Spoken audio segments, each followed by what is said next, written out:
ছিলাম যে আমাদের রাজনৈতিক নেতৃবৃন্দের বা রাজনীতির ব্যর্থতার কারণেই এই ধরনের অবৈধ বা অবার্চিন এই নবীন আর প্রবীণ যে সংমিশ্রণটা আমরা দেখতে পাচ্ছি, যারা বালক তাদের তো কোনো কতটুকু জ্ঞান রয়েছে, তারা কতটুকু দায়বোধ রয়েছে সেটা নিয়ে যথেষ্ট প্রশ্ন সবারই রয়েছে। ইতিমধ্যে অনেকেই সেই প্রশ্নগুলো তুলেছেন।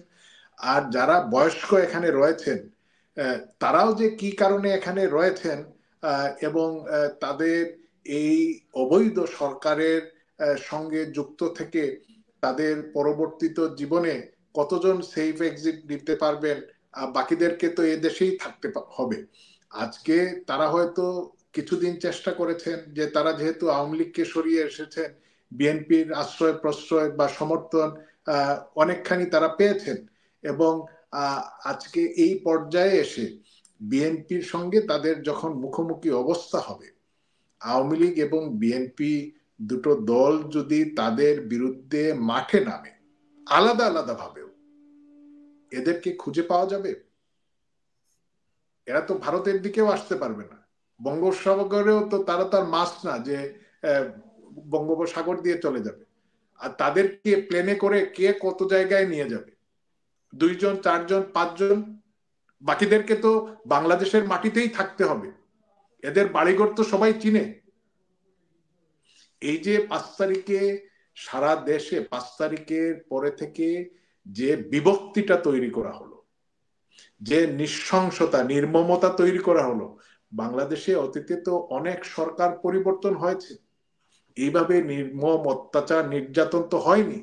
কে কে মামলা দিচ্ছে, কারা কারা হত্যাকাণ্ড ঘটিয়েছে, এই পরিস্থিতি তো 1 মাস 2 মাস পরে পরিবর্তন হবে। আপনি যে কথাটি বলেছেন বাংলাদেশের রাজনীতি কোন জায়গায় যাবে, হ্যাঁ, একটা দুর্ঘটনা চলার পথে ঘটতেই পারে। দুর্ঘটনা মানেই কিন্তু শেষ কথা নয়।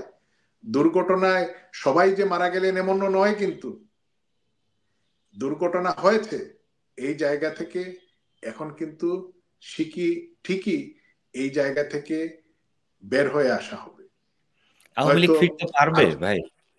অবশ্যই, হয়তো 1 মাস 2 মাস 3 মাস বের কিন্তু হয়ে নেতা আসবে। কর্মীরা তো অনেক জুলুম নির্যাতনের শিকার হচ্ছে, গ্রেপ্তার হচ্ছে দলের কেন্দ্রীয় নেতাদের পক্ষ থেকে, তো সেভাবে নেতা কর্মীদের পাশে দাঁড়ানো হচ্ছে না। দেখুন, এই অভিযোগটি রয়েছে। আপনি পাশে দাঁড়িয়ে বা নেতাকর্মীরা যারা বঙ্গবন্ধুকে ভালোবাসেন, আওয়ামী লীগকে ভালোবাসেন, জয়ত্রী শেখ হাসিনাকে ভালোবাসেন, তারা নিজের প্রাণের তোয়াক্কা না করে তারা কিন্তু অনেকেই মাঠে নেমেছেন, অনেকেই বিভিন্নভাবে কাজ করে যাচ্ছেন। আজকে এই জঙ্গি গোষ্ঠী এই জুলাই আগস্ট আন্দোলনে বেছে বেছে কেন যে সমস্ত কারাগারে জঙ্গিরা ছিল তাদেরকে বের করে আনলো? সাইফার রাইফেল দিয়ে, যেটা সাখাওয়াত সাহেব বলে, তার চেয়ার হারালেন। 7.62 দিয়ে গুলি করে লাশের সংখ্যা বাড়ালো।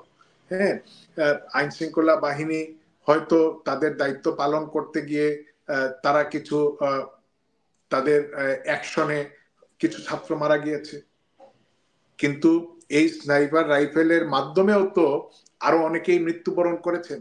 এই যে যার যে মায়ের বুকটা খালি হলো, যে পরিবারের সন্তান আজকে একটি রাজনৈতিক মানে পরিকল্পিত ভাবে রাজনৈতিক পট পরিবর্তনের জন্য এই লাশগুলো যারা চেয়েছিল, যারা এই আততায়ীরা এদেরকে হত্যা করেছে, এদেরকে কি আমরা বিচারের আওতায় আনতে পারবো না?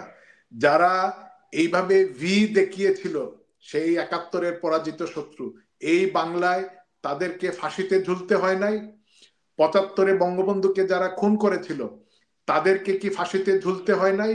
আজকে দেখুন, যে জামাতকে বিএনপি এত আশ্রয় প্রশ্রয় দিয়েছে, সাপই। সাপকে আপনি যতই দুধ কলা দিয়ে পুষেন না কেন, সাপ ঠিকই আপনাকে ছুবল মারবে।